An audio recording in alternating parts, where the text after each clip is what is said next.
Il arrive régulièrement qu'une entreprise soit retirée de la cote suite à une offre de rachat. L'acquéreur paye généralement un prix élevé pour les actions. Ainsi, pour les convaincre suffisamment d'actionnaires de vendre leurs actions, une prime importante est offerte au-dessus du dernier cours de clôture.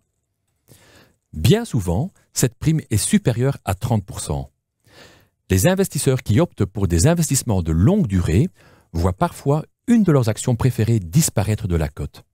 À court terme, c'est certes synonyme de beaux gains.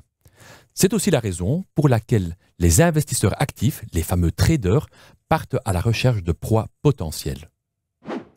Nous tenons à souligner qu'une éventuelle OPA n'est pas un argument suffisant pour investir dans une action. Mais cela peut bien entendu être un argument supplémentaire. Après la faible année boursière 2022, les valorisations de nombreuses actions ont baissé. Cela peut les rendre vulnérables à une prise de contrôle. Nous prévoyons donc des opérations de rachat cette année. Comment traquer des proies intéressantes? Comme mentionné, une faible valorisation est un premier argument important.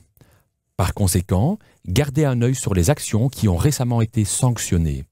De plus, une forme de consolidation est en cours dans certains secteurs, car un marché trop fragmenté est parfois insoutenable pour ces différents acteurs. Soyez également attentifs à la structure de l'actionnariat. Si une entreprise est majoritairement entre les mains de petits investisseurs, cela rend une opération de rachat plus aisée. Si une entreprise est contrôlée par un actionnaire de référence, pensons par exemple à la famille fondatrice, il faut que cet actionnaire marque son accord. Parfois, il se peut aussi que cet actionnaire de référence retire lui-même l'entreprise de la cote ou décide de fusionner sa société avec une autre société qu'il possède. Dans notre analyse, nous dressons une liste de proies européennes intéressantes. Découvrez-les sur notre site www.investisseur.be.